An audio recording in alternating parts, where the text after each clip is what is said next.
Bismillahirrahmanirrahim. Assalamualaikum warahmatullahi wabarakatuh.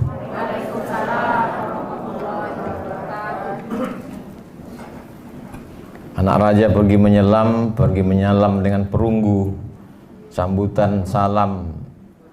Lupa pula pantun. Sambutan salam kurang semangat, mungkin karena Ustaz Somad datang mengganggu. Insya Allah makna mengganggunya seperti yang disampaikan Pak Ketua yang baik-baik, insya Allah. Amin ya rabbal alamin. Alhamdulillah, saya ucapkan puji kepada Allah. Saya masih diizinkan berjumpa dengan Bapak Ibu Hakim yang mulia.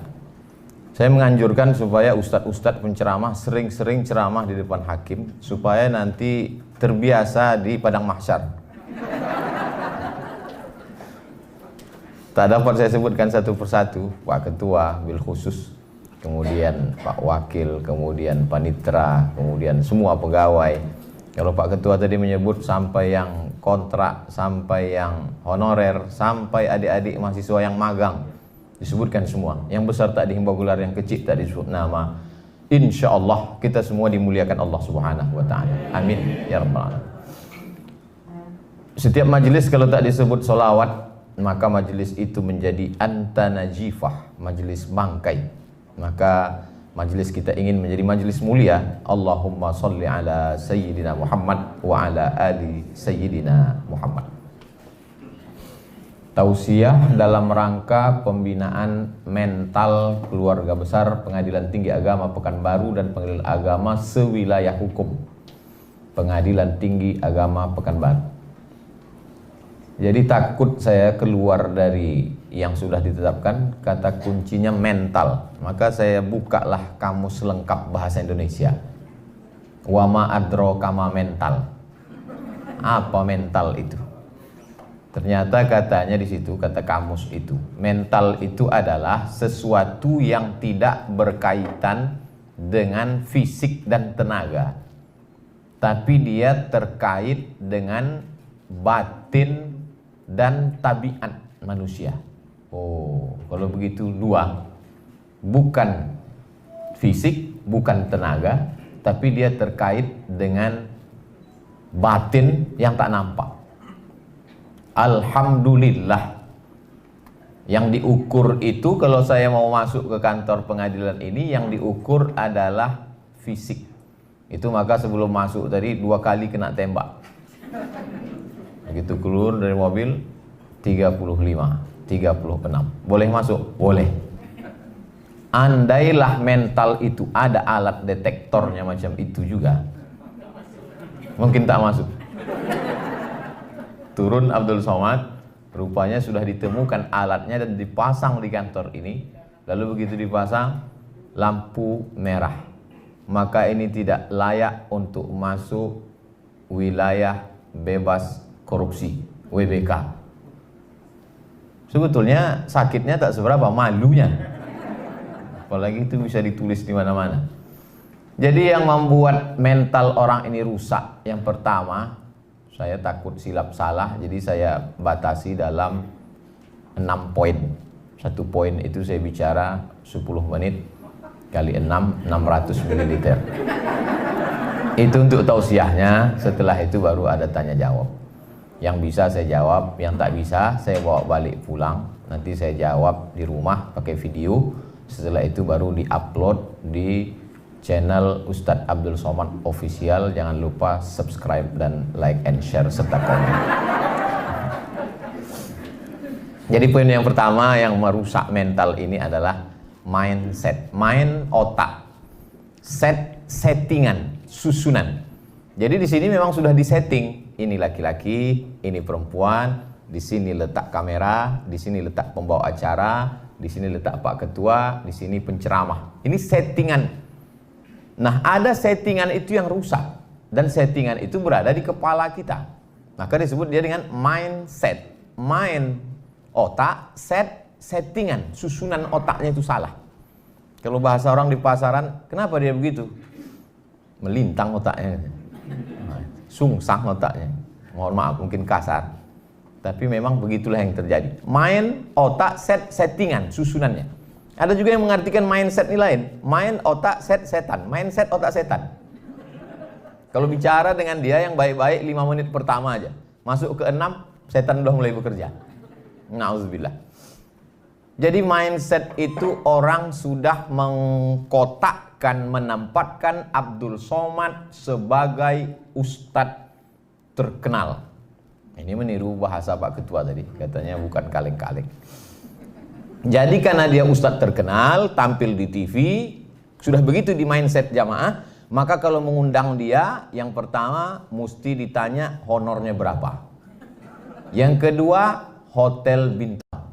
Yang ketiga, tiket pesawat dia mesti yang bisnis. Yang keempat, mesti itu dan ini. Begitulah sudah mindset di kepala mereka. Sementara mindset yang ada di kepala saya, bahwa saya tamat dari Al-Azhar Mesir. Ketika dulu kami belajar di Mesir, waktu itu sedang krisis. Dolar melambung 20.000 waktu itu. Anak Indonesia mau dipulangkan. Ada orang Mesir baik namanya Muhandis Abdul Salam, peternak ayam yang memberikan bantuan 300 pon sebulan. Lalu kami berkumpullah berjumpa dengan dia. Kami tanya, Muhandis Abdul Salam, kamu banyak sekali menolong kami. Apalah yang kau inginkan dari kami? Apa kata Muhandis Abdul Salam? Tak usah kalian doakan saya. Pulang kalian ke Indonesia, sebarkan Islam ini. Itulah yang ada di mindset kepala saya. Jadi kalau orang tidak paham, dia tanya, ngapain Ustadz masuk ke suku Talang Mama, suku Akit, suku Laut, Anak Dalam, suku Kubu, suku Kubu kemarin saya baru pulang, Kubu dengan Anak Dalam. Kemudian sebelumnya suku Laut, suku Talang Mama, Talang Perigi, Talang Jerinjing, masuk semua. Karena mindset bahwa saya mesti menyampaikan ini. Karena kalau tidak saya akan ditanya di hadapan Allah Subhanahu wa ta'ala. Ini pentingnya mindset kita. Karena kalau salah ini luar biasa. Sebagai ustadz, kalau saya posisikan diri saya mesti dilayani orang. Nanti kalau lambat menjemput, marah. Kalau tidak dikasih tiket bisnis, marah. Kalau tidak nanti diletakkan di hotel bintang 5, marah. Karena sudah menempatkan diri. Kalau bahasa orang Melayu itu mempertinggi tempat jatuh. Jadi ustadz bagaimana membentuk dalam kepala ustadz? Ini tak bisa karena tak ada alat scan-nya. Maka saya ceritakan. Saya memposisikan diri sebagai pelayan agama. Pelayan Tuhan. Menyebarkan agama Allah. Makanya saya pergi kemana-mana. Tak pernah saya tanya itu. Beberapa panitia menanya, ini nanti pesawatnya apa, tiketnya bagaimana. Saya bilang, saya kalau ada mobil kalian menjemput di Pekanbaru, saya datang. Datang tak dijemput, balik tak diantar. Tapi saya bukan jelangkung. Jadi begitulah menurut saya pentingnya mindset ini. Karena kalau sudah kita posisikan diri kita salah berpikir akan membuat salah bicara. Salah bicara akan membuat salah bertindak. Itu sudah sepaket yang 3 itu. Kenapa dia salah bertindak? Karena salah bicara. Kenapa salah bicara? Karena salah berpikir. Kalau Bapak Ibu memposisikan diri mesti dilayani orang, sulit. Tapi kalau sampai pada level sudah kami ini lulus sebagai PNS untuk melayani, maka saya yakin dan percaya predikat tertinggi WBBM itu secepatnya diperoleh insya Allah. Karena ujungnya melayani. Melayani. WBBM itu ujungnya melayani. Untuk saat ini M-nya itu baru sebatas merah aja dulu. Dasi merah dan jilbab merah. Tapi lama-lama nanti insya Allah sampai pada melayani umat. Ambil contoh simpel tentang lulus menjadi pegawai negeri sipil.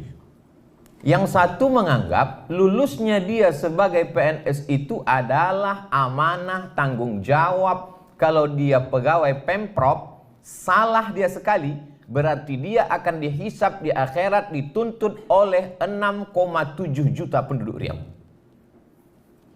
Kalau dia pegawai Kota Pekanbaru, salah dia, berarti amal dia akan diambil, dihisap, dihitung oleh penduduk Pekanbaru 1,2 juta orang. Itu kalau pikiran dia sebagai pelayan. Tapi kalau dia menganggap lulus ini adalah sebagai hadiah, maka setelah hadiah inilah kesempatan untuk mengambil keuntungan, maka sesungguhnya sudah salah berpikir. Efek dari salah berpikir akan salah bicara, efek dari salah berpikir akan salah bertindak. Jadi memang mindset ini betul-betul diluruskan, dan itulah yang selalu diulang-ulang dalam khutbah Jumat, dalam tausiah, bahwa kita ini adalah hamba Allah, bukan hamba harta, bukan hamba kuasa, bukan hamba apa-apa, tapi kita memang betul-betul memposisikan diri ini adalah sebagai amanah yang diberikan Allah Subhanahu wa ta'ala. Kalau ada dua anak lajang mau meminang anak gadis, cantik jelita, rupawan, bangsawan, berdarah biru, ketika fit and proper test ditanya, kamu bisnis pak, kamu PNS, kira-kira ibu sebagai ibu yang melahirkan anak gadis tadi milih PNS atau yang tak PNS? Diam tuh dalam hadisnya as-sukutu alamatur ridho, diam tanda setuju. Orang akan milih PNS karena PNS ada jaminan, PNS ada kesejahteraan, PNS ada masa depan. Jadi menjadi PNS satu sisi adalah hadiah prestasi, tapi di sisi lain juga adalah tanggung jawab di hadapan Allah SWT. Saya yakin dan percaya Pengadilan Tinggi Agama Pekanbaru mendapatkan wilayah bebas korupsi itu adalah karena mindsetnya yang sudah lurus tadi, insya Allah. Amin. Tapi lurus pagi bisa bengkok siang.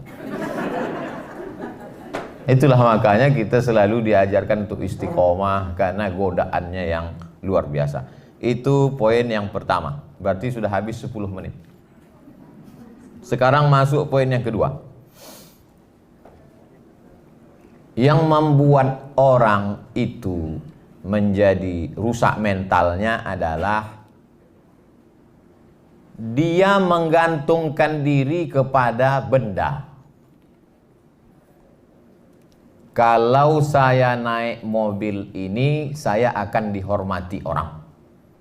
Kalau saya naik ojek, maka saya tidak dihormati orang. Tergantung kepada benda. Kalau saya pakai sepatu merek ini, saya dihormati orang. Kalau saya pakai baju seharga ini, saya akan dimuliakan orang. Ketergantungan kepada benda ini bahaya. Inilah yang disebut dengan materialism. Benda itu materi. Orang yang menggantungkan diri kepada benda, materialism. Perempuan yang selalu memandang benda, harta, disebut dengan perempuan materi. Karena yang dilihatnya benda saja. Hari ini yang terjadi Bapak Ibu. Cobalah lihat orang akan melihat dia naik apa. Termasuk kalau kita bertamu ke rumah orang. Kalau kita naik sedan mahal, keluar cappuccino. Tapi kalau naik ojek, air putih. Saya alhamdulillah ke Pengadilan Tinggi ini teh manis. Nah, itu berarti agak tinggi sedikit. Itu standar manusia itu memang melihat benda tadi. Maka banyak orang sekarang tergantung kepada benda. Merek handphonenya, segala macam. Ustaz Somad ngomong aja ceramah, jangan tergantung kepada benda. Tapi handphone dia mahal juga. Handphone saya apa adanya, udah retak pun ujung-ujungnya. Jadi jangan pernah menggantungkan kepada benda, karena efeknya itu akan luar biasa sekali. Ada pemegang kunci Baitul Maqdis Palestina, dipegang oleh orang Yahudi. Dia mau menyerahkan kunci Palestina ini kepada khalifah. Waktu itu khalifahnya Umar bin Khattab. Aku mau menyerahkan kunci Baitul Maqdis ini, tapi dengan syarat Umar bin Khattab itu mesti datang mengambil kemari. Ya, kata umat Islam, Umar akan datang ke Palestina dari kota Al-Madinah Al-Munawwarah. Bayangan si Yahudi tadi, Umar bin Khattab itu akan datang dengan baju jubah sutra yang besar, megah, mewah, kereta kencana, pengawal sejauh mata memandang. Maka dia siap-siap udah megang kunci. Mana Umar bin Khattab yang katanya gagah perkasa, hebat, penguasa semesta itu? Mana dia? Tiba-tiba dari kejauhan nampaklah seekor keledai. Keledai itu lebih kecil dari kuda, lebih kecil keledai. Lalu kemudian lebih besar dari kambing, lebih kecil dari kuda. Umar bin Khattab naik keledai ganti-gantian dengan hamba sahayanya berdua. Kadang-kadang Umar di atas, hamba sahayanya di bawah. Kalau capek, hambanya di atas, Umar di bawah. Pas mau masuk ke pintu Palestina, kebetulan waktu itu jamnya jatah Umar di bawah, hambanya di atas. Sampai ke situ bertanyalah pendeta Yahudi tadi, mana Umar bin Khattab itu antara kalian berdua? Inilah dia Umar bin Khattab. Terkejut dia, agama apa yang mengajarkan orang tidak menggantungkan diri kepada benda? Kalau kita dihormati orang karena mobil kita, nanti mobil itu dijual, kita tak dihormatinya lagi. Kalau kita dihormati orang karena pena kita harganya 10 juta, hilang pena itu 2 hari 2 malam kita menangis. Kalau kita dimuliakan orang karena benda jam tangan kita, ketika jam itu tak lagi melekat, inilah yang membuat orang banyak kena penyakit PPS, Post Power Syndrome. Dulu ketika benda itu masih melekat di tangan, dimuliakan orang, disanjung orang. Tapi ketika tidak, Ustadz sendiri bagaimana mengantisipasi diri Ustadz supaya tidak terikat dengan benda-benda itu? Yang pertama, bahwa kita mesti sadar lahir ke dunia ini tidak membawa benda. Saya mohon maaf tidak mau mendikte Bapak Ibu, hanya sekedar bertanya, yang lahir bawa jam dinding ada? Akhrajakum min butuni ummahatikum la ta'lamuna syai'a. Kau keluar dari perut ibumu, kau tak bawa apa-apa, kau tak punya apa-apa. Allah tak mengatakan la tahmiluna syai'a, tapi Allah mengatakan la ta'lamuna syai'a. Kau tak tahu apa-apa. Jangankan benda, pengetahuan yang di dalam pun tak ada di bawah. Jangankan pengetahuan tentang hukum pernikahan, kompilasi hukum Islam Indonesia, nama pun tak tahu. Saya ini Abdul Somad kan karena dikasih. Yang lahir sudah bawa plakat nama. Tak ada. Nama kita pun dikasih orang. Betapa sombongnya kita dengan benda-benda yang melekat pada diri kita hari ini. Tapi Ustaz Somad kami tengok pakai baju mahal, dikasih orang. Pergi ke Yogyakarta, singgah ke toko batik kami, Pak Ustaz, boleh kata saya. Pakai Pak Ustaz, pakai. Setelah dipakai difotonya, rupanya untuk baliho.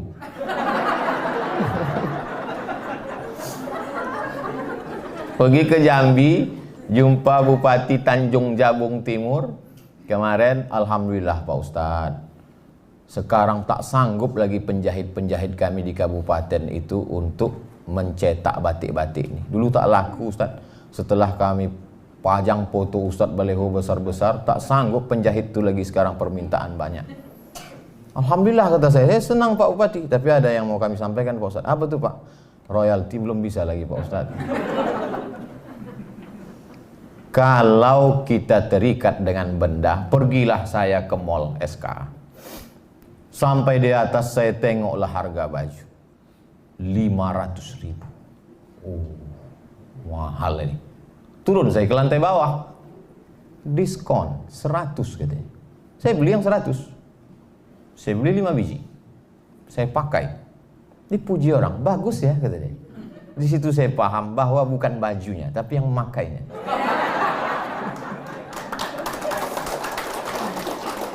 Jadi kalau adalah budget Bapak Ibu 500.000, beli sajalah baju yang 100, yang 400 itu belikanlah 8 sak semen. Itu lebih bermakna. Dan andai baju itu hilang dicuri orang di jemuran, kita tak terlalu bersedih. Ustaz, baju Ustaz hilang, malah 100.000. Kami sangka 500, kalian aja baik sangka, husnuzon. Keterikatan kepada benda-benda ini luar biasa Bapak Ibu. Saya terus terang di depan ibu-ibu kalau cerita gelang dengan cincin, takut saya ibu tersinggung. Tapi karena kita udah lama kenal, saya yakin tak tersinggung. Saya udah bolak-balik ke kantor nih. Adalah jamaah kita, kata dia gini, Ustadz, kakak kami itu waktu meninggal, cincin, gelang, subang, rantai, antingnya 1 cuci tangan. Kenapa? Karena dia menggantungkan dirinya pada benda. Kalau benda itu dia pakai, PD-nya naik. Kalau benda itu dia pakai, pergi dia undangan mendongak dia. Tapi kalau benda itu tak ada, dia macam anak ayam kena minyak lampu. Kalau pernah Bapak Ibu menengok anak ayam. Lalu saya tanya, kemana? Mana sekarang ibu tuh? Meninggal Pak Ustaz. Allah maafirlah warhamha wa'afiha wa'afu anha. Di manalah gelang cincin rantainya itu sekarang?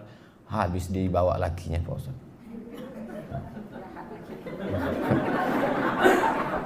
Itu yang laki-laki model seperti itu tak ada di PTN. Jadi maksud saya ibu tak usah khawatir. Tak usah cemas. Efek dari menggantungkan diri kepada benda. Tapi Ustaz kami tengok pakai benda juga. Peci Ustaz lain dari yang lain. Dikasih orang. Tulisannya apa bacaannya itu Pak Ustaz? Sebelah kanan Muslim United. Sebelah kiri sedulur saklawasi. Sedulur saudara. Saklawasi selamanya.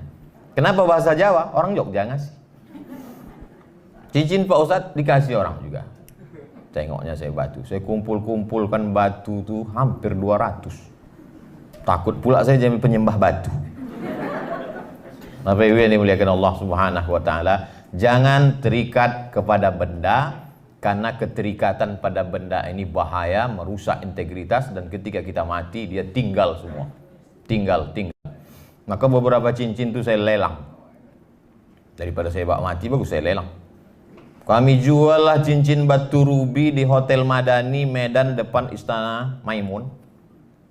Terjual cincin Ustadz Somad batu rubi 50 juta. Dipakai orang perempuan suaminya dari Belanda. Pakainya. Mantap kata saya. Semua duit 50 juta ini untuk pembangunan pondok pesantren tahfiz Quran. Karena itulah yang akan mengalir. Dibaca orang Quran 1 hari, 2 juz, 1 bulan, khatam 2 kali. 1 tahun 24 kali. Itulah yang mengalir. Adapun kita pakai dia ke mana-mana, maka sesungguhnya keterikatan pada benda ini amat sangat merusak. Dari mulai harga baju, jam tangan, cincin, gelang, rantai, peci, mobil dan lain sebagainya. Habis 20 menit. Yang ketiga, kita kalau ceramah di WBK itu memang mesti detail karena tak boleh ada korupsi sedikit pun, termasuk korupsi waktu. Wah, itu luar biasa. Poin yang ketiga adalah jangan sampai cinta habis untuk makhluk Allah. Kalau sampai bapak menghabiskan cinta bapak untuk ibu, tiba-tiba ibu itu berpindah ke lain hati, gelap dunia ini Pak. Begitu juga sebaliknya, ibu jangan terlalu habiskan cinta ibu ke bapak. Karena kalau sampai nanti bapak ini direbut pelakor, wah ini judul ceramah Ustadz ini provokasi ini, merusak ini. Makanya dalam hadis dikatakan Habib habibaka haunamma asa ayyakuna baghidaka yaumamma. Benci dan cinta tempatnya sama-sama dalam hati. Maka berapa banyak orang pagi benci, petang sayang, petang benci, malam cinta dan lain sebagainya. Maka habiskanlah cinta itu untuk yang bermanfaat buat Allah.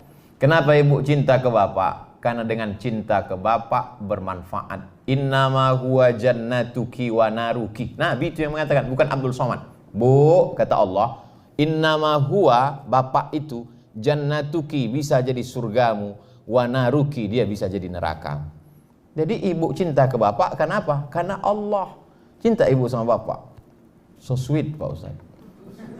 Apa dasarnya? Karena dialah surgaku, karena dialah nerakaku. Ibu bisa masuk neraka gara-gara bapak. Ibu juga bisa masuk surga gara-gara bapak. Jadi cintanya kenapa? Karena Allah. Pagi ini saya diminta untuk menasehati seorang ibu yang kehilangan anak sedang lucu-lucunya hafal Quran 5 juz umur 6 tahun. Apa pukulan tak berat itu? Diminta saya menasehati ibu itu sementara anak saya seumur itu juga. Saya khawatirnya kita nasihati orang, besok anak kita meninggal.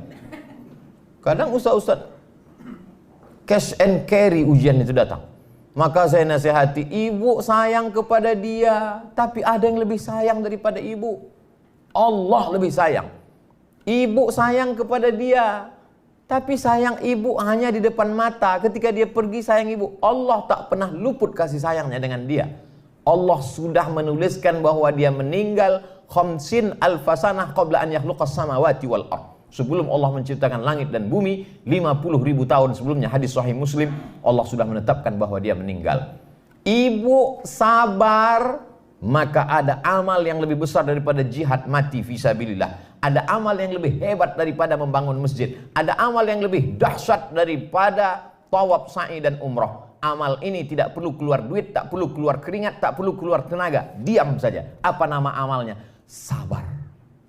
Makanya banyak juga bapak-bapak yang memakai ini. Mama, mau masuk surga?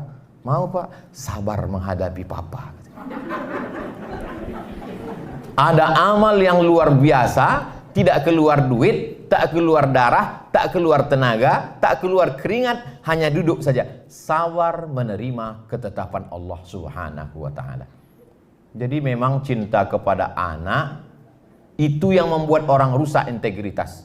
Anak mau handphone baru, harganya 25 juta, gaji 5 juta. Istri pergi undangan, pulang dari undangan mata berkunang-kunang, gelap-gelap pandangan.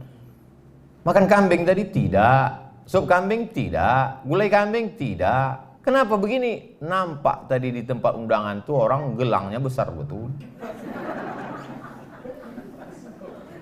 Cinta kepada istri membuat orang korupsi. Cinta kepada anak membuat orang rusak integritas. Terlalu sayang kepada suami, suami minta itu, minta ini, ibu juga mesti memberikan. Kau kan sudah kerja, aku yang mengizinkan kau kerja. Maka gajimu kalau kau mau masuk surga cepat kasihlah ke abang, beserta semua surat-surat tanahmu. Inilah semua salah satu efek dari kalau cinta kita habiskan. Orang jatuh cinta ini bisa gila pak. Laki-laki yang gila nih. Namanya Qais. Perempuan yang digila-gilakannya itu namanya Laila. Mohon maaf kalau ada Bu Laila. Maka disebut dia dengan Laila Majnun. Padahal yang gila itu Qais. Tak disebut Qais Majnun. Laila Majnun. Artinya tergila-gila kepada Laila. Sampai akhirnya datanglah orang bertanya kepada dia. Ad-dunya turidu Alaila turidu amid dunya wa ma fi tawayaha. Hai Qais, ya. Kalau kau disuruh pilih dua, mana yang kau pilih? Laila atau dunia beserta isinya?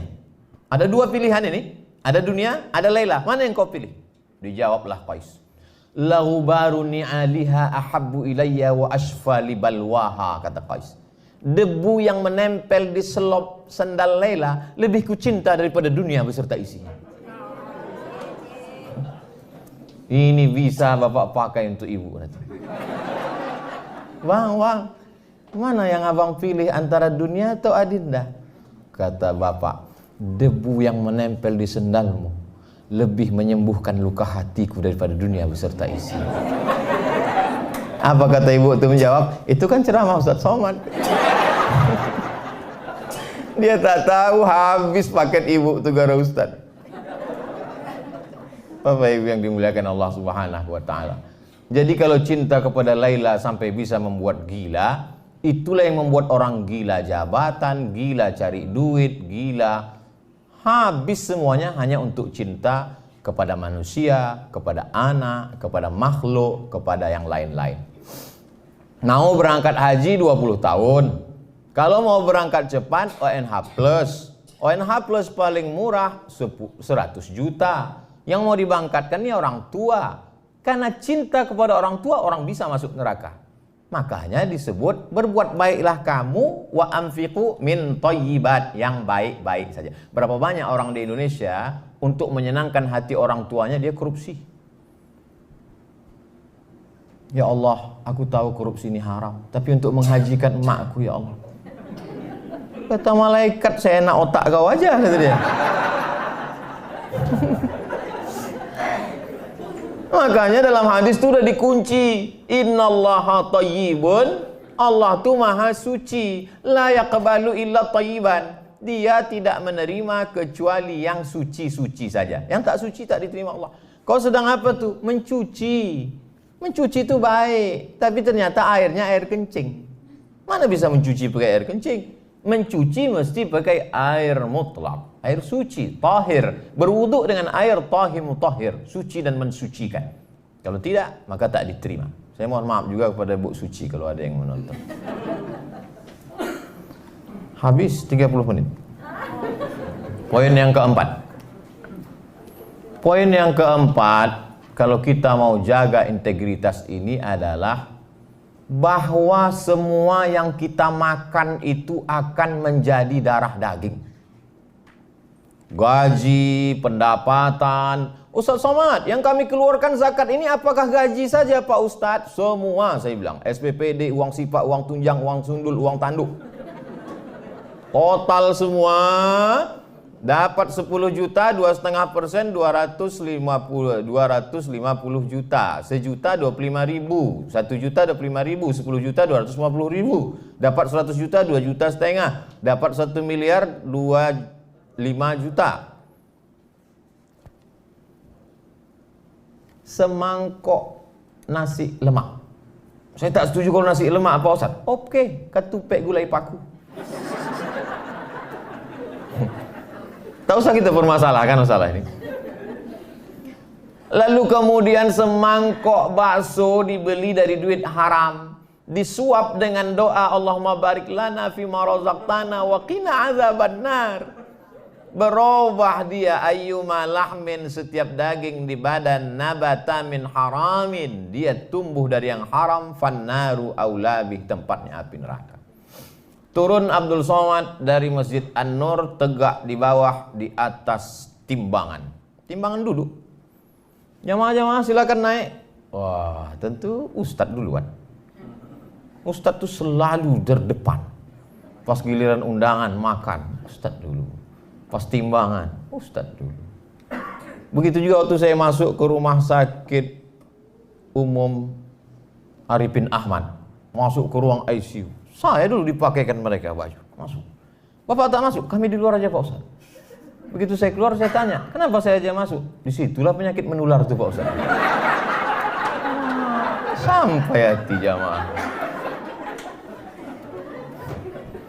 Naiklah saya ke atas timbangan tadi.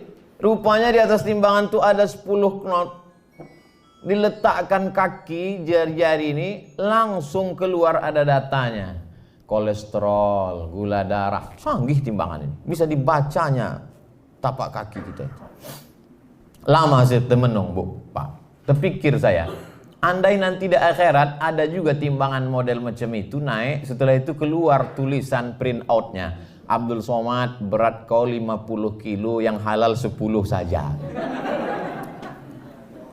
Padahal selama ini doa kita, Rabbana atina fid dunya hasanah wa fil akhirati hasanah wa qina azabannar. Saya kadang cerita tentang neraka ini banyak orang tersinggung. Alah, cerita-cerita neraka macam dia dijamin tak masuk neraka aja. Kita kan berharap. Tapi saya yakin di PTA ini tak ada tersinggung, karena di sini memang sudah wilayah bebas korupsi. Cuman masalahnya acara ini kan ditonton webinar seluruh Indonesia. Di daerah-daerah kalian yang di luar sana belum jamin ini. Kalau kita raba pipi kita tak sakit, berarti tak ada jerawatnya. Yang sakit itu cuman yang punya jerawat dan yang berbisul aja. Jadi kalau ada orang balik dia ke rumah, aku tersinggung dengan ceramah Ustaz tadi. Berarti kau berjerawat berbisul. Yang dibahasnya 4 tuh aja. Selingkuh, narkoba, korupsi, emosi. Apa timpan 4 tuh ada pada dirimu. Kalau tak ada tak akan tersinggung kita. Itu maka ibu-ibu di PTA Pekanbaru ini senyum-senyum aja. Kenapa? Mereka bersih. Tak ada itu dalam diri dia. Yang tak senyum saya tak tahu, orang pakai masker. Apa yang dimuliakan Allah Subhanahu wa taala. Jadi selalulah itu kita pikirkan bahwa ini duit haram. Ceramahlah saya. Pas ceramah, Ustadz ini ungkapan terima kasih, kata dia. Iya kata saya. Biasa orang kadang kasihnya koper, begitu dibuka ditengok isinya kapal selam dari Palembang, tempe kapal selam. Buka mata minum cuko. Saya tengok, paling-paling ini kerupuk, kadang kerupuk. Tapi sekali ini lain. Saya buka, saya tengok, duit. Berdebar saya. Mau diambil. Tak masuk akal, masa ceramah 1 jam duitnya sebanyak itu. Mau tak diambil, mubazir. Mubazir ini. Tapi terpikir saya, lu ambil, ku belikan ke beras, makan haram anakku. Datang setan berbisik, belikan aja ke mobil. Akhirnya saya serahkan ke masjid untuk pembangunan masjid. Habis, tak ada. Makanya saya pribadi tak ada. Aku bayangan orang, coba tengok situ tulis, oh Ustadz Somad, ada Ustadz rumah orang dari emas dindingnya. Tidak. Kenapa? Karena saya selalu berpikir bahwa kalau saya mati nanti, dan memang saya yang meletakkan almarhumah emak ini ke liang lahat, saya langsung. Saya letakkan ke liang lahat, saya ambil tanah bulat-bulat itu letak ke tengkuknya. Karena kalau tak diletakkan tanah di tengkuk itu, jasad itu terlentang lagi. Diletakkan di tengkuk, hadapkan muka. Orang meninggal tuh Bu, meninggal tuh Pak, hidung ini ditempelkan ke dinding. Ini dinding, hidung tuh tempel. Bapak Ibu kalau mau merasa di liang lahat, nanti malam tidur letak di dinding. Tempat tidur saya menempel ke dinding. Jadi kalau saya tidur malam, saya menghadap ke dinding, hidung saya tempelkan ke dinding. Beginilah aku mati nanti liang lahat. Supaya kita ingat betul. Kadang ceramah ini tak masuk lagi ke telinga, termasuk saya. Siapa mau menceramahi saya? Sengaja saya pakai topi, pet, pakai baju kaos, datang saya mau mendengarkan ceramah. Kita ini tak boleh hanya menceramahi orang, kita mesti dengar ceramah. Supaya tahu kita rasanya diceramahi orang. Jadi saya mau mendengar lah ini. Dengar. Apa kata pengurus masjid? Karena kebetulan hadir bersama kita Ustadz Abdul Somad, maka kami mintakan supaya memberikan kultum. Astagfirullah. Saya tak pakai peci, saya bilang. Pakai peci saya. Akhirnya buka tapi pakai peci. Pecinya tak masalah, baunya yang luar biasa.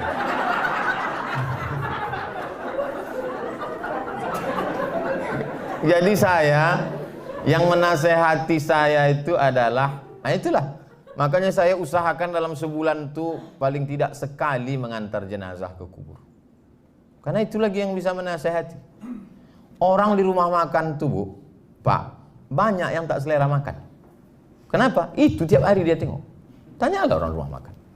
Begitu juga dengan desainer-desainer pakaian, pemakeup artis-artis tuh, yang tiap hari jumpa perempuan. Banyak yang tak berselera lagi menengok perempuan. Iya. Begitu juga bahayanya orang yang berkecimpung di dunia agama ini. Sehingga nasihat itu bagi dia cuek aja, tak masuk lagi. Termasuklah orang di pengadilan tinggi agama. Tapi yang belum dapat WBK. Kalau udah dapat itu udah luar biasa. Saya kalau yang live langsung di sini ini tak perlu saya khawatirkan. Yang khawatirkan yang webinar nih lah. Bapak Ibu yang dimuliakan Allah Subhanahu wa taala. Jadi memang selalulah kita pikirkan makanan kita ini. Atib mat'amak takun mustajabat da'wah. Jaga makananmu, karena itulah sebab-sebab doamu dikabulkan atau tak dikabulkan Allah Subhanahu wa taala. Habis 40. Masuk 50. Apa yang Ustaz tengok dari tadi? Jam. Kalau untuk bahan ceramah, insya Allah saya tak ada tulisan lagi. Itu aja udah tiap hari saya ceramah. Masuk yang ke-5, poin ke-5. nasiyatin kadzibatin khati'ah. Nasiyatin ubun-ubun, kadzibatin pembohong, khati'ah pelaku dosa. Padahal yang berdosa itu kan tangan. Kenapa pula kata dia ubun-ubun? Ternyata yang memerintahkan tangan untuk tanda tangan adalah otak depan. Maka kalau kurang asupan oksigen yang dibawa oleh darah naik ke otak, orang bisa kena stroke ringan. Itu makanya sujud kita itu mesti lama. Allahu Akbar. Subhana rabbiyal a'la wa bihamdihi. Subhana rabbiyal a'la. Sampai darah itu turun. Ini banyak orang kadang sholat darah itu baru sampai tengkuk, udah tegak lagi. Kata darah itu apanya maksud kau ini? Serius tak sembahyang nih?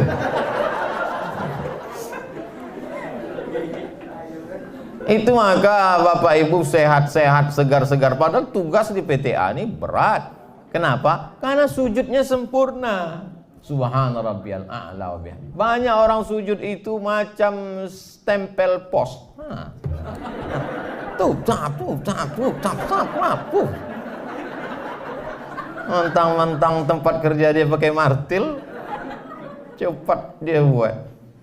Ini berpengaruh luar biasa darah ini. Nausiyatin ubun-ubun, kadzibatin pembohong, khotiatin pelaku dosa. Padahal yang melakukan dosa kaki, padahal yang melakukan dosa tangan, padahal yang melakukan dosa mata, padahal yang melakukan dosa telinga, yang melakukan dosa maaf kemaluan. Tapi kenapa dikatakan ubun-ubun? Karena semua perintah itu datang dari ubun-ubun. Maka kalau khawatir handphone kita itu disadap orang, di telepon. Ini siapa yang memerintahkan ini? Ubun-ubun. Sini atasan. Jangan ubur-ubur. Ubun-ubun inilah yang memerintahkan. Itulah makanya ketika kita wudhu itu yang diusap kepala, ubun-ubun, ambil air. Mazhab Syafi'i, ubun-ubun. Saya kalau ceramah buka topi, itu tujuannya untuk mempraktikkan langsung. Yang kedua untuk ngasih tahu saya tak gundul. Yang gundul jangan tersinggung. Tak ada niat mau menyindir. Jadi itulah makanya kepala itu diusap. Dan ternyata kata pakar otak, saya pernah didudukkan satu majelis dengan pakar otak. Kalau saya pakar di bidang otak-otak. Pakar otak didudukkan sama saya membahas ayatnya, dia membahas otak. Kata dia, otak kita nih Pak Ustadz, itu di-scan satu hari 5 kali. Ada alat scannernya. Subhanallah, Masya Allah. Sama macam ajaran Islam. Satu hari kita men-scan kepala 5 kali. Subuh, zuhur, asar, maghrib, isya. Itu yang jamaah webinar. Adapun di PTA, tahajudnya, duha. Itu maka mereka mendapatkan kedudukan yang mulia, yang terhormat, yang luar biasa. Jadi setiap saya mengatakan itu bisa jadi doa, belum terwujud. Jadi kalau saya berdoa untuk saudara saya, dikirim Allah malaikat. Apa kata malaikat? Amin, kabulkan doa orang ini, walaka misluh, maka kau dapat sama seperti yang kau doakan. Lalu apa bentuk efeknya terhadap makanan tadi Pak Ustadz? Apa pula yang merubah integritas kita? Maka sesungguhnya segala yang kita makan mempengaruhi cara berpikir otak kita. Jangan heran kalau ada ketemu orang isi otaknya kotor terus, gara-gara makanannya kotor, berefek ke kepala. Makanya saya kalau diajak orang makan, itu saya tengok-tengok dulu orangnya. Saya tengok, Ustaz makan kita, aduh saya sibuk betul, saya tak mau saya. Kenapa? Saya tahu ini paling-paling nasi kotak. Ceramahlah saya di bank konvensional. Saya kalau diundang ceramah konvensional, saya tetap datang. Tapi makanan, duit yang dikasih tak. Kasihlah kue kotak. Saya sedang puasa sunat. Balik dari ceramah, pas di bawah flyover azan maghrib. Allahu Akbar, Allahu Akbar. Begitu saya buka, oh lemper. mau dilewatkan Allah mau barik lana, datang bisikan malaikat, haram Abdul Somad. Apa kata setan? Halalkan dengan bismillah. Setan ini pandai. Saya tahan sampai jam ceramah maghrib di Sakuntala. Ceramah maghrib Sakuntala, bla bla bla bla, buka puasa pakai air putih, Allahumma barik lana fima razaqtana wa qina azabannar, sampai Isya. Habis Isya tanya jawab, panjang pula tanya jawab lagi daripada pengajian. Habis itu pulang, nanti enak nih makan kerang rebus di jalan Nangka. Sampai sudah turun mau ini, nampak saya lah orang, maaf, buta jual kuaci. Saya tanya, mau kemana? Mau pulang Pak, gitu dia. Di mana tempatnya? Jalan Paus. Udah malam, udah jam habis Isya pengajian jam 9. Jalan kaki ke Paus, paling tidak dia jalan 30 menit lagi. Saya tunda makan, saya bawa dia. Ayolah, saya antar ke Paus. Saya antar ke Paus, saya kasihkanlah kue kotak tadi. Ternyata jatah dia lah itu.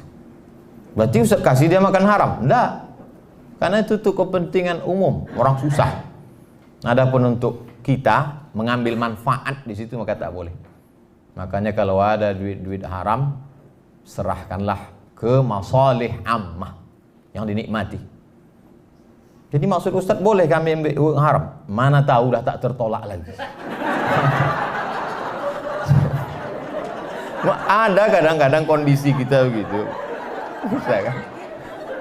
Udah kita tolak juga. Ini saya takut merusak WBK ini, kata dia. Sekali-sekali tak apa. Tak ada yang tahu. Udah payah aja, ambil lah. Ambil tapi berikan untuk masalih ammah. Untuk buat WC, fakir miskin, anak yatim, duafa. Saya bersama kawan-kawan membuat yayasan. 35 orang. Kawan saya waktu sama-sama di IAIN. Saya pernah di IAIN Pak, tahun 96. Kawan-kawan saya di Al-Azhar. 35 orang kami buat yayasan. Datanglah satu waktu rapat. Ustaz Abdul Somad, ya, saya kurang setuju kalau yayasan ini terlalu besar sampai 35. Bagaimana orang kalau berat, gemuk, payah berlari. Kita sulit untuk buat keputusan. Saya bilang, justru yayasan itu kalau terlalu kurus, dilarikan yayasan ini nanti. Biarlah gemuk, kita musyawarah. Biarlah berat, yang penting kita bersama. Akhirnya kumpul. Bulan 12 kemarin kami menyalurkan santunan beras 26 ton keliling Pekanbaru. Termasuk pondok pesantren di Siak ada yang dapat 600 kilo. Pondok pesantren, anak yatim, duafa di tepi sungai Siak, tiap bulan kami salurkan. Saya khususkan saya berada di Pekanbaru hari Jumat sampai Sabtu kedua tiap bulan. Jumat khutbah Jumat, habis sholat Jumat bagi-bagi santunan, malamnya iktikaf dari jam 2, langsung muhasabah zikir dan doa, pengajian subuh, langsung tanya jawab. Supaya apa? Supaya lepas tanggung jawab di hadapan Allah. 12 kali khutbah, 12 kali iktikaf, 12 kali sholat subuh pengajian, 36 titik untuk kota Pekanbaru. Jadi tak ada alasan orang mengatakan, apa itu Abdul Somad? Ustadz terbang hinggap, lebih banyak terbang daripada hinggap. 36 titik untuk tahun 2021 dari Januari sampai Desember, itu untuk kepentingan bersama. Jadi kalau ada nanti ada komen-komen di Instagram, di YouTube, Ustaz Abdul Somad kok nggak ada pengajian di Pekanbaru? Kau tak datang. Bapak Ibu yang dimuliakan Allah Subhanahu wa taala, itu menjaga bagaimana jangan sampai nasiyatin kadzibatin khati'ah. Yang terakhir, yang keenam. Saya yakin ceramah saya ini ditonton oleh seluruh yang mulia, yang hakim-hakim. Mudah-mudahan ada satu di antara yang 6 ini dimasukkan ke tes CPNS. Mengapa yang ditanya ubun-ubun? Kata dia. Yang terakhir adalah kita bisa menjaga integritas kita kalau ada orang lain yang membantu kita. Tak bisa sendiri. Makanya Nabi Muhammad SAW itu ada yang tua Abu Bakar, ada yang muda Umar, ada yang remaja Ali, ada yang orang kaya Utsman, ada yang perempuan Asma, membawakan makanan ke atas ketika mau hijrah. Mesti ada orang lain. Rabbi shrah li sadri, lapangkan dadaku, wa yassir li amri, mudahkan urusanku, wahlul 'uqdatam min lisani, lancarkan bicaraku, lidahku supaya jangan patah-patah, supaya aku ngomong itu sampai ke hati orang. Waj'al li waziran min ahli, kasih aku penolong. Nabi Musa ini, Nabi Musa aja minta penolong, mesti ada kawan menolong. Kasih aku penolong. Siapa itu? Harun akhi. Harun saudaraku, kata Nabi Musa. Jadi Bapak Ibu di kantor ini udah tak perlu lagi, karena udah ada ya doa Nabi Musa. Harun akhi. Betul. Masuk saya ke ruangan Pak Dr. Harun SHMH, saya tengok piagam penghargaan dari Menpan. Kalau orang dihargai oleh institusinya sendiri dari atasannya biasa. Tapi kalau kementerian pendayagunaan aparatur negara dari semua dinas, institusi, lembaga negara diberikannya itu kan prestasi luar biasa. Kenapa tak ada yang bertepuk tangan? Islam itu ada namanya punishment, ada hukuman. Tapi Islam juga ada yang namanya reward. Itu ajaran Islam. Walladzina amanu wa 'amilus shalihati ulaika ashabul jannah. Walladzina kafaru wa kadzdzabu biayatina ulaika ashabun nar. Dan orang yang istiqomah, konsisten, ada lagi rewardnya yang luar biasa.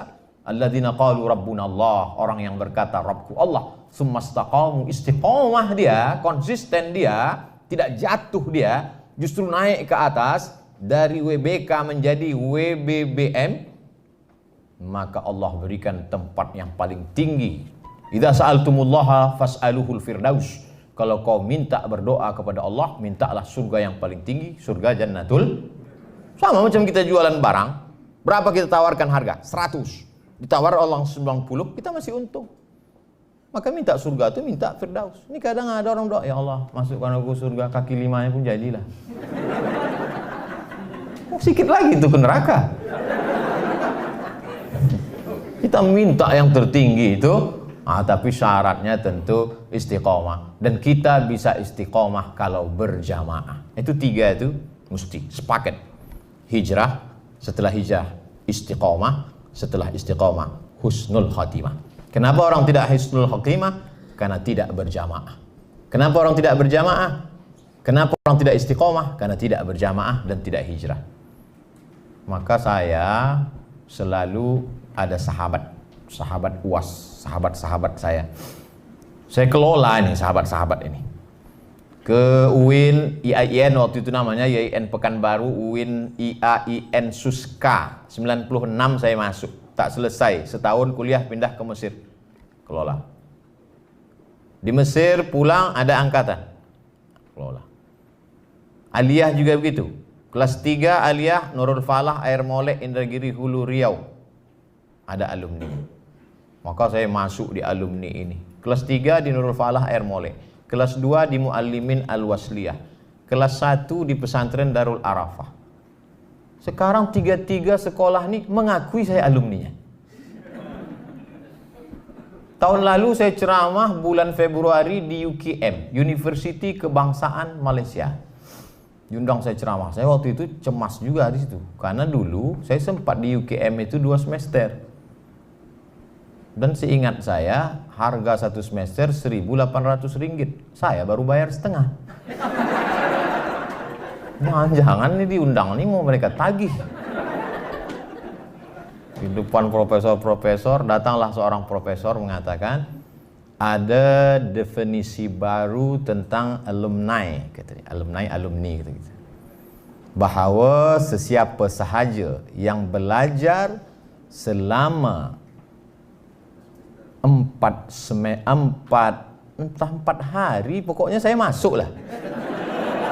maka dia sudah dianggap alumni. Dan Ustadz Abdul Somad merupakan salah seorang daripada alumni UKM. Tepuk tangan semua. Saya lah yang paling bahagia waktu itu. Bersahabat. Jadi kalau saya datang di mana-mana tuh saya menganggap sahabat. Begitu juga dengan saya ceramah di sini bersama sahabat. Kalau ceramah yang betul-betul orasi dengan orang lain kan tak begini bunyinya. Tentu kita jaga wibawa kita kan. Karena ini kan macam ngobrol aja, macam cerita. Singgahlah saya ke rumah seorang ibu tua. Umurnya hampir 80, profesor doktor. Saya selalu dengar ceramah Ustadz, saya senang, saya amalkan, dan lain saya senang. Terus cerita. Kemudian anaknya mengatakan, ceramah itu ada 3 Ustadz Somad. Yang pertama, ceramah orator, orasi. Itu adalah monolog. Sendiri dia saja. Yang kedua adalah ceramah yang model drama. Dihafal teksnya, lalu dia seperti orang di atas pentas sedang berdrama. Yang ketiga adalah model ceramah dialogis, seperti bercerita dengan jamaah. Ustadz Somad, penilaian saya pada ceramah model dialogis. Ustadz seolah-olah sedang bercerita dengan jamaah, kata dia. Oh, saya pun mengangguk. Padahal waktu itu saya baru paham, baru saya paham. Saya lebih mengedepankan dialog dengan orang. Makanya setiap kajian itu selalu saya buka tanya jawab. Supaya apa? Supaya ada 2 arah. Tapi beda menegur jamaah dengan menegur ustadz. Kalau ustadz menegur jamaah depan orang banyak. Tapi kalau jamaah menegur ustadz tak bisa. Dia mesti 4 mata. Ustadz, ada yang mau saya sampaikan. Apa itu? Ada foto yang mau saya tunjukkan. Mana dia? Ini. Oh, tahu ustadz salahnya di mana? Iya, peci saya miring. Ternyata peci kita miring pun kita tak tahu kalau tidak dikasih tahu orang. Saya selalu mengalami itu, maka selalu saya luruskan. Peci kita yang di luar kepala kita miring pun kadang kita tak tahu. Apalagi yang ada di isi kepala kita miring. Orang lain yang meluruskan. Maka saya berterima kasih sekali kalau ada kawan-kawan mengingatkan. Kadang-kadang dari ujung-ujung dia kasih tahu. Oh, berarti waktu udah habis. Ya, kadang batu dia kadang. Tadi jam saya mulai 10.25, sekarang 11.21. Kita kalau ceramah di WBK itu per detik itu kita itu. Oh, nah hisapnya itu halus. Maka saya tadi sampai kemari jam 9:30. Acara jam 10:30 sudah datang.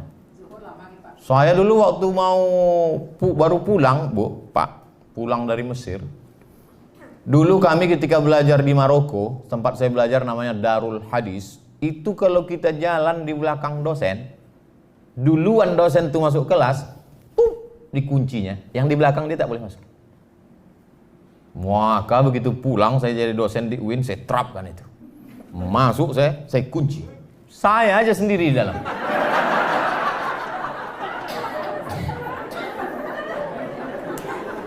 Lama-lama saya berpikir, sesudah sebulan 2 bulan 2 kemungkinan.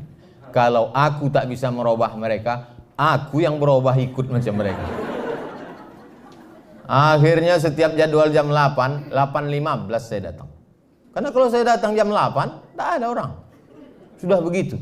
Maka disiplin yang ada di PTA Pekanbaru ini mesti diterapkan di seluruh kampus, kantor, mesti mengikut seperti. Kantor-kantor lain datang studi banding kemarin. Aku sampaikan kepada kalian yang belum dapat WBA, wahai webinar dimanapun berada,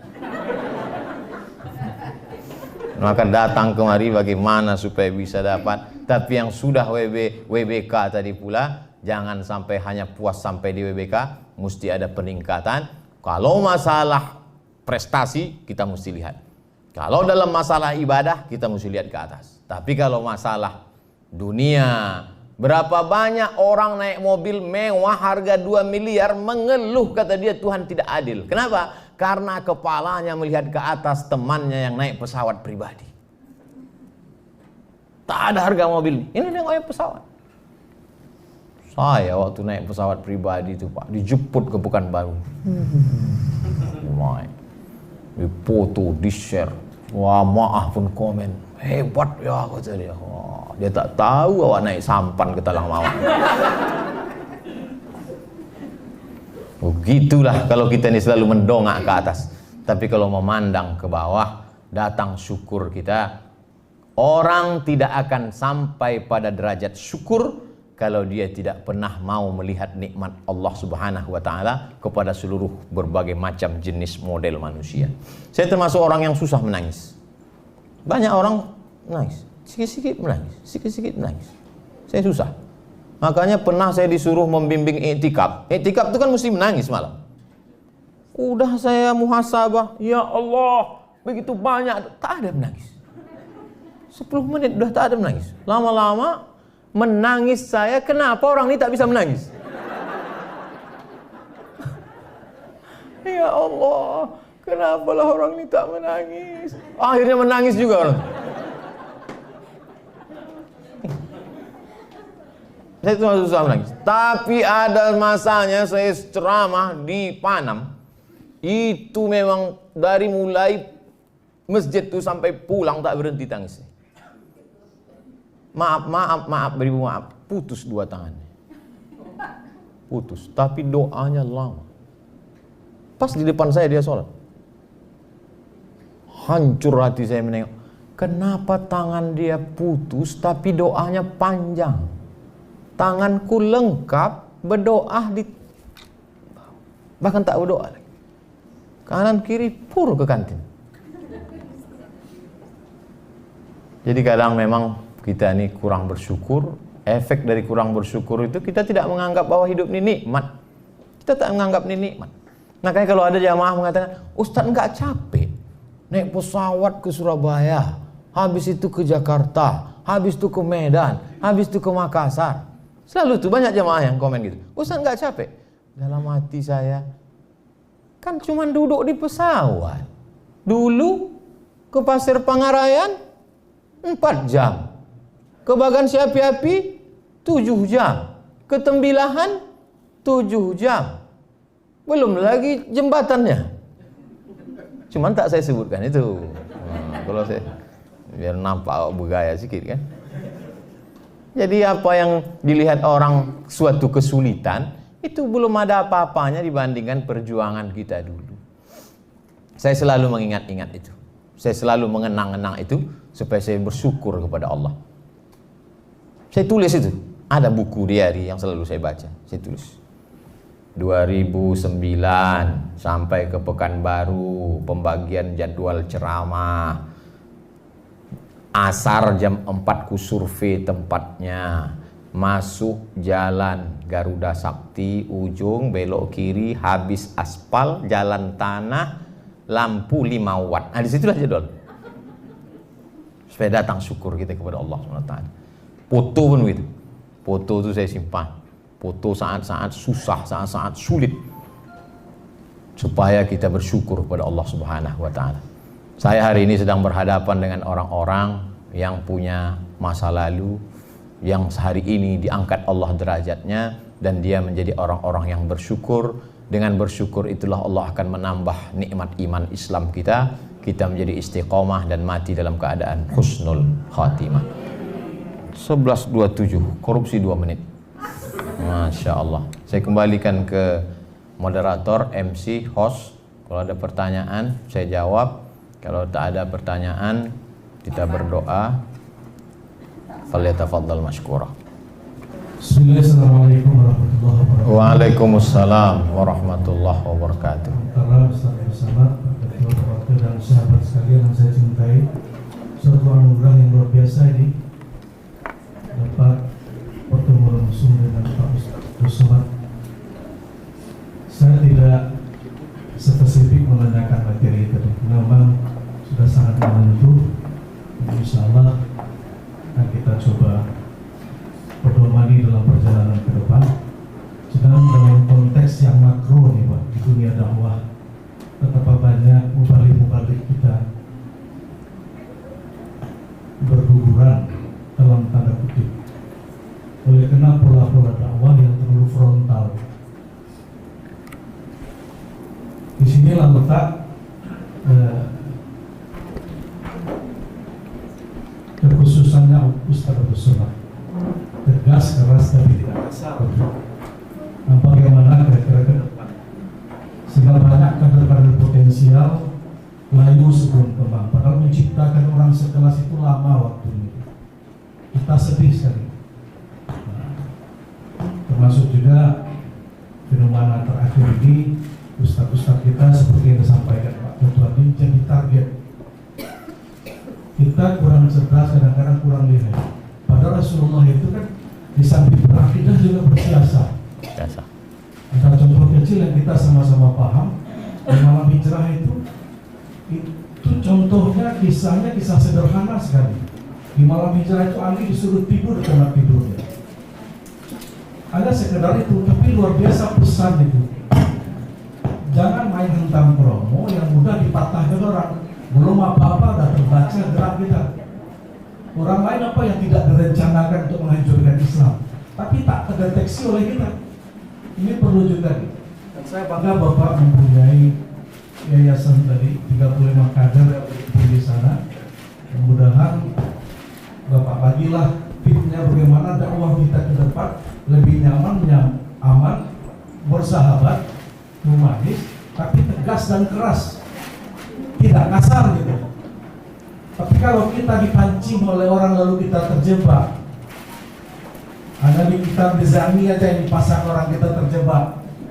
Kasihan kader-kader terbaik, padahal itu mahal sekali. Aset-aset kita berada di balik tali besi. Saya tidak menyalahkan siapa-siapa, tapi ceramah Ustaz sangat bijak dan menjadi konsumsi kami sekeluarga besar. Benar yang disampaikan oleh Pak Ketua tadi. Kami butuh, karena di sini juga banyak dai ini. Jangan terjebak dengan pancingan orang, lalu kadang-kadang layu sebelum rumah.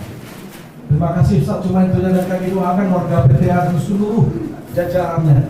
Mudah-mudahan Pak Ustaz Abdul Somad segera melaksanakan sunnah Rasul berikutnya. Kalau perlu bantuan Pak Ketua bertindak. Saya Pak Naskah, Hakim Tinggi Pengadilan Tinggi Agama. Kalau kita dari Papua, saya dari Papua dan jumpa juga. Alhamdulillah. Assalamualaikum warahmatullahi wabarakatuh. Saya sudah mempersiapkan jawaban untuk yang pertama tadi, tapi karena penutupnya itu hilang hilang bahan tuh jadinya. Daripada ayah namun di sini juga ada. Masya Allah, doa orang-orang soleh dikabulkan Allah SWT. Kita ketika sedang berada di alam medsos itu, kita keluar dari alam nyata.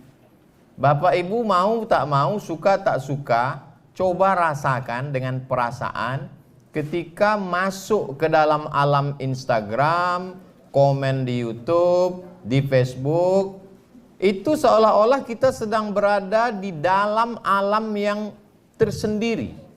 Tapi ketika handphone kita matikan, kita kembali ke alam sadar kita.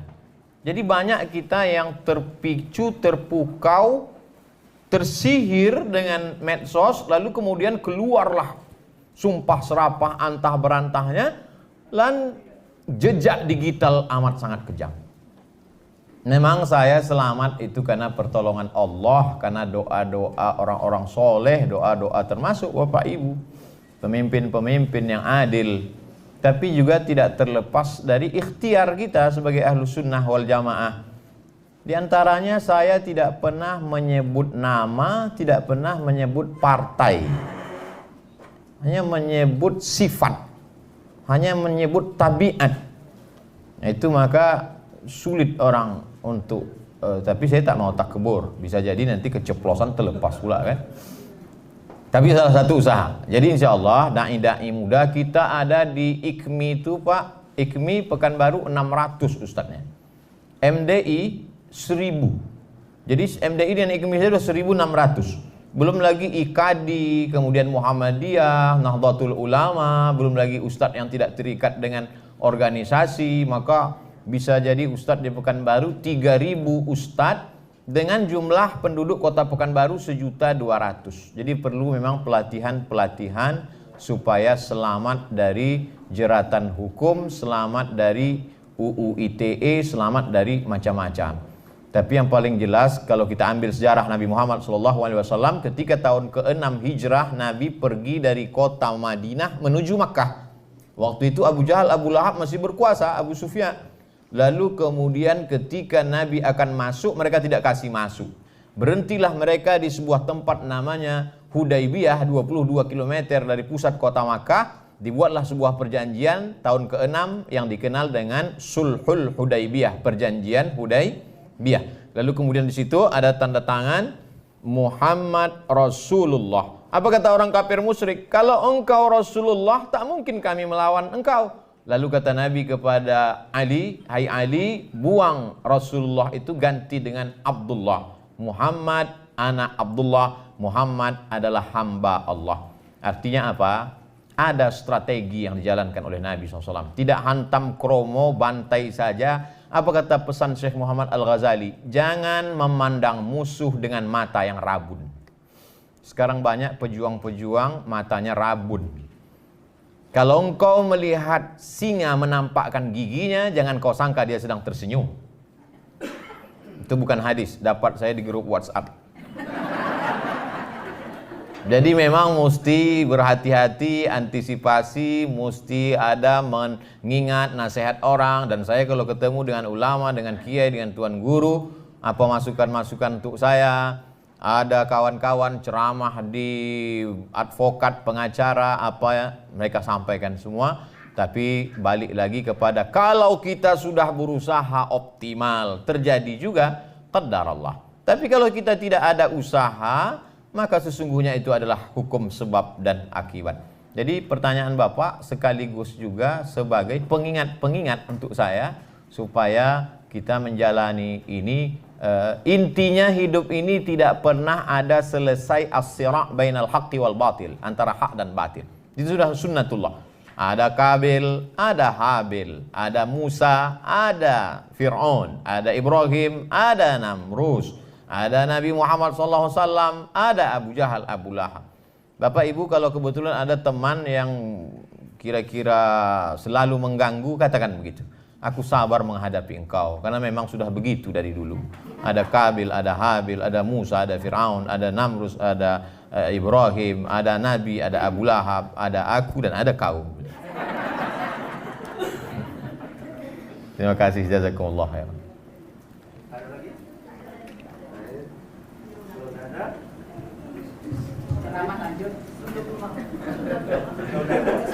Terus ceramah ke Masya Allah, tabarak. dari namanya dari mananya. Bismillahirrahmanirrahim. Assalamualaikum warahmatullahi wabarakatuh. Waalaikumsalam warahmatullahi wabarakatuh. Terima kasih Pak Ustaz atas apa yang sudah disampaikan. Saya satu, ada tadi tentang kita tidak boleh terikat dengan benda, termasuk dengan pakaian, termasuk dengan semuanya. Tapi saya ada menghafal, tapi ini saya kurang hafal apakah hadis atau maksud. Iya.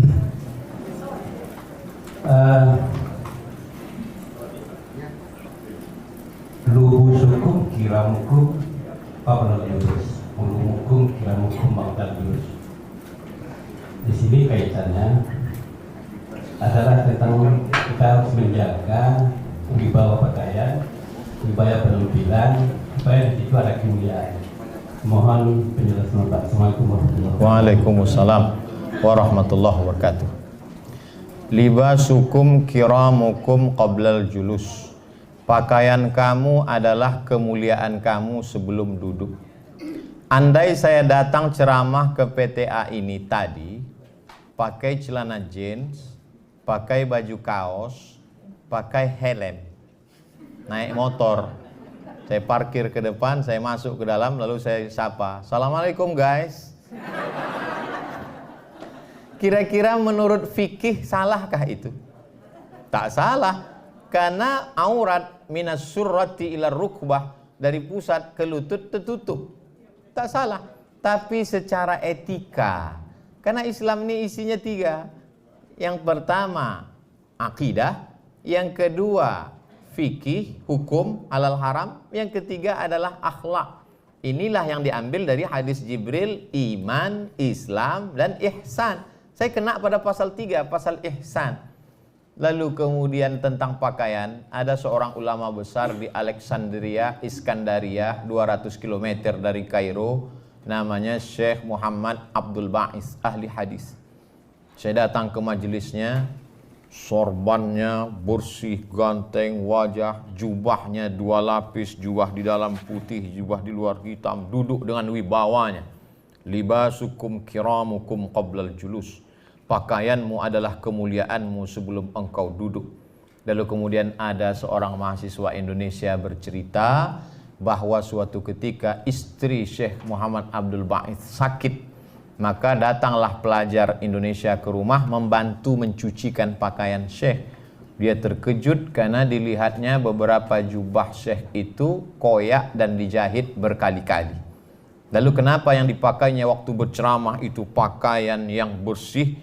Karena dia mau menjaga muru'ah, kehormatan. Yang saya maksud tadi adalah sampai berlebih-lebihan menggunakan uang untuk pakaian. Sampai lemari 3 isinya pakaian semua. Sampai Ustadz Somad sendiri kami lihat setiap video tuh bajunya ganti-ganti. Itu di studio punya orang. Habis pakai letakkan lagi. Datanglah orang mengirim WA ke saya, kata dia, Ustadz tolonglah kasih kain itu ke saya karena saya tengok Ustadz ceramah, habis ceramah dapat kain. Saya bilang kain itu tak ada lagi, di lemari saya hanya tinggal 5 biji kain saja. Kain untuk tidur, kain untuk sembahyang, kain untuk tamu. Kain-kain yang lain tuh habis semua dibagikan. Jangan sampai kita terjebak pada pakaian-pakaian tadi. Tapi bapak-bapak, ibu-ibu bukan berarti besok semuanya pakai pakaian lusuh kemari. Ini Ustadz Somad memang betul-betul mengganggu ini, kata Pak Ketua. Jadi pertanyaan tadi luar biasa untuk menjelaskan lagi kepada kita pemilahan. Jangan ketika dikatakan jangan mubazir lalu kemudian tidak makan. Kul, makanlah. Washrab, minumlah. Walbas, berpakaianlah. Min ghairi sarafin, tak berlebihan. Wala makhilatin, bukan untuk sombong. Coba kita analisa yang 3 ini. Kul, makanlah. Bagaimana makan tidak sombong? Sekarang ada orang makan sombong. Makan dia di rumah makan yang 1 porsinya 2 juta. Dan tidak dimakan. Hanya ditengok, dihirup saja. Udah. Hanya untuk style, gaya. Habis makan, dipoto, langsung update. Alhamdulillah tadi makan siang di rumah makan ini. Langsung pujian-pujian. Padahal makannya pun ngutang juga. Kul, washrab, minuman. Berapa banyak minuman hanya untuk gaya-gaya. Bahkan sekarang ada satu konten di YouTube yang hanya untuk menampilkan minuman. Minuman ini mabuknya begini, harganya ini. Minuman ini kalau diminum maghrib mabuknya subuh. Ada. Kalau dulu televisi Pak, Bu, kita dikhawatirkan dulu waktu anak-anak, awas TV. Jangan lupa TV masih dikontrol KPI, Komisi Penyiaran. Sekarang ada TV yang tidak bisa dikontrol KPI. Apa itu? Cheat channel TV. Dulu kalau mau buat TV mesti 100 sekian miliar. Sekarang orang bisa punya TV, 1 orang bisa punya 3 channel TV. Luar biasa. Jadi zaman anak kita tak seperti kita. Walbas, berpakaianlah. Min ghairi sarafin, tak berlebihan. Wala makhilatin, tak pula untuk sombong. Jadi analisa Ustadz selama di PTA ini, adakah nampak jamaah ini berpakaian berlebihan untuk sombong? Tidak. Sebanyak-banyak pakaian kita paling-paling 3 lapis. Maaf, singlet di dalam, kemeja, jas. Kalau sampai 4 lapis, itu bukan kaya, demam.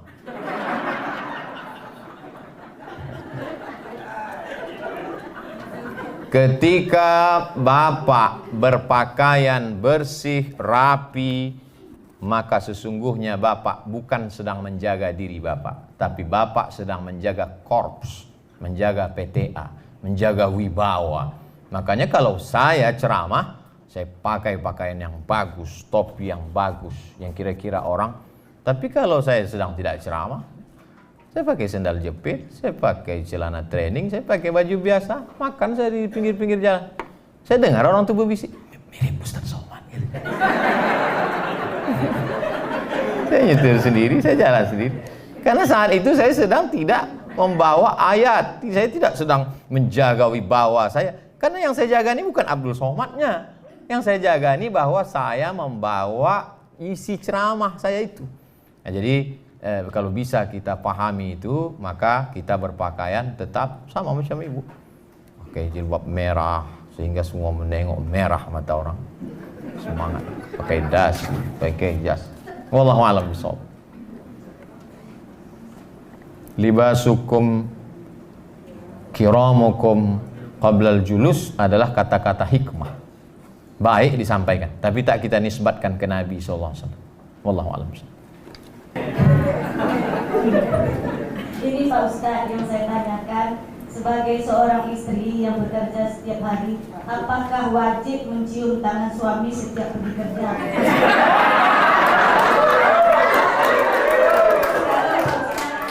Baru-baru nikah itu ya Pak, tapi ternyata terlambat. Terkadang suami di kamar mandi, kita main pergi aja.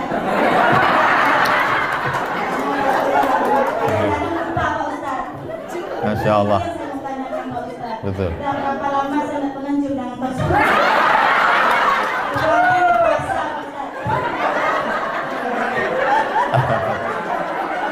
Masya Allah. Kalau kami terlambat kantor, kami kan dipotong ya.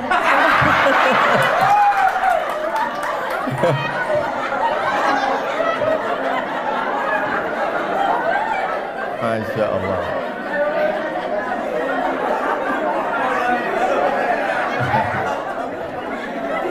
Masya Allah.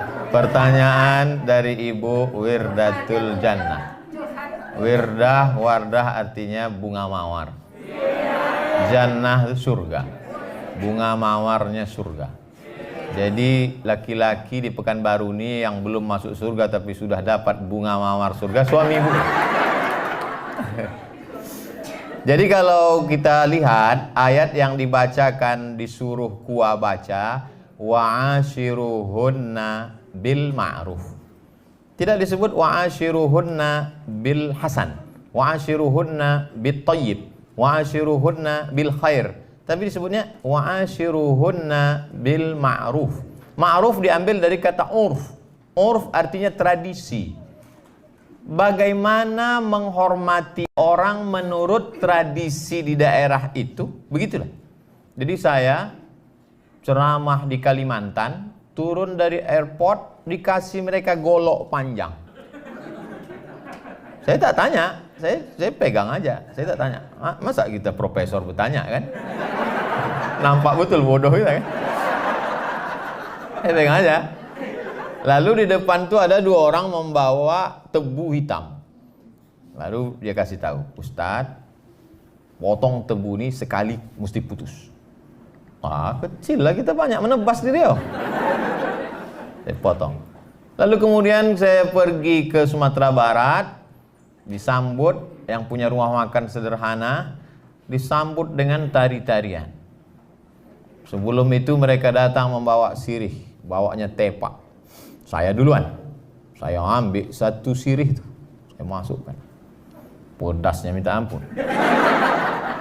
Pas giliran ke samping gubernur, bupati, dia ambilnya ujung aja sedikit. Wow, tak tahu. Kok tahu tentu sedikit aja. Tapi udah tetelah, udah tekunyah kan. Itu namanya senyum pedas. Lalu kemudian sampai ke Papua, turun pesawat di Sorong. Sampai di Sorong, disambutlah saya, dikasih piring besar, gambar burung kasuari, ada saya simpan sekarang di rumah. Disuruh saya menginjak piring itu.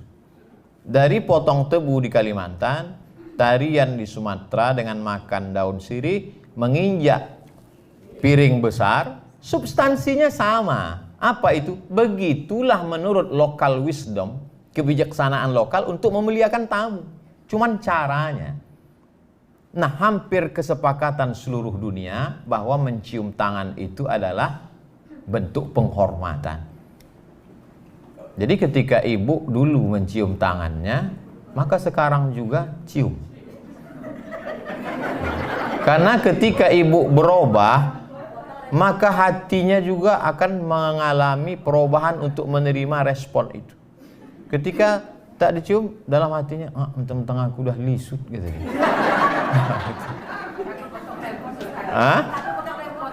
Kan cium tangan tak mesti udah mandi. Walaupun abang tuh belum mandi, cium aja lah tangan dia. Bang, aku belum berangkat dulu. Ini tentang masalah cium tangan.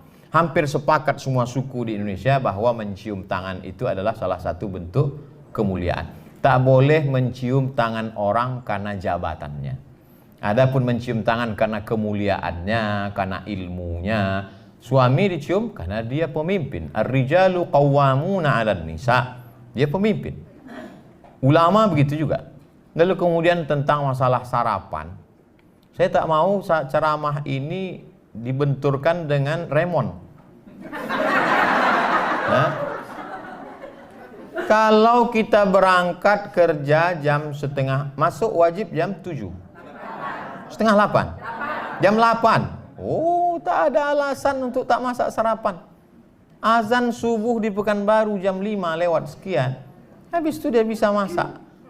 Bisa sarapan. Lalu kemudian tak ada alasan ketika lambat. Kenapa lambat? Memuliakan suami, ceramah Abdul Somad. Saya juga yang kena. Saya tak mau dijadikan landasan. Banyak ibu-ibu yang mendengar ceramah saya, dijadikannya ceramah saya sebagai landasan atas segala kesilapan kekeliruan dia. Dan banyak pula laki-laki kalau jumpa sama saya, dia foto, dia simpan 10 foto. Ketika suaminya, istrinya bertanya, abang di mana? Sama Ustaz Somad. Kita belajar agama adalah mencari kebenaran, bukan menjadikan agama sebagai pembenaran terhadap kekeliruan kita. Sehingga agama itu kita jadikan sebagai stempel legalisir. Salah kita dua. Pertama, kita salah. Yang kedua, kita membenarkan kesalahan kita. Ala hadhihin niyah, untuk niat yang baik-baik. Wa kulli niyatin salihah. Al-Fatihah.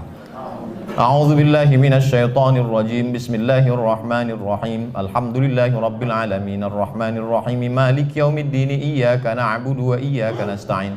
Ihdinas siratal mustaqim siratal ladzina an'amta 'alaihim ghairil maghdubi 'alaihim waladdallin. Amin. Allahumma salli ala sayyidina Muhammad wa ala ali sayyidina Muhammad.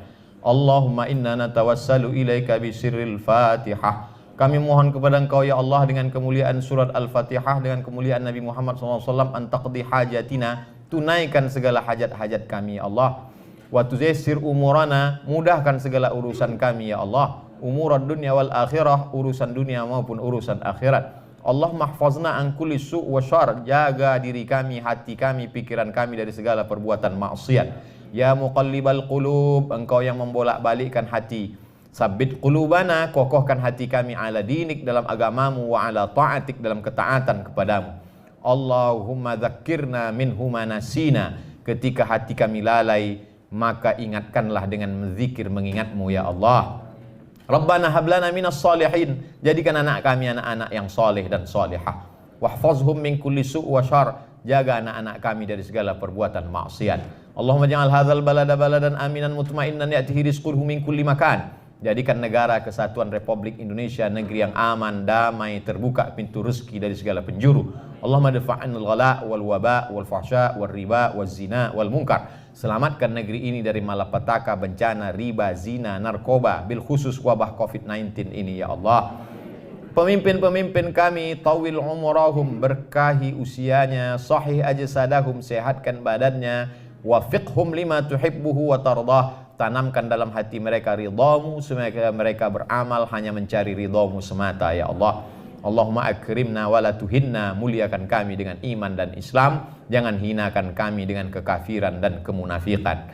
Rabbana taqabbal minna innaka antas samiul alim.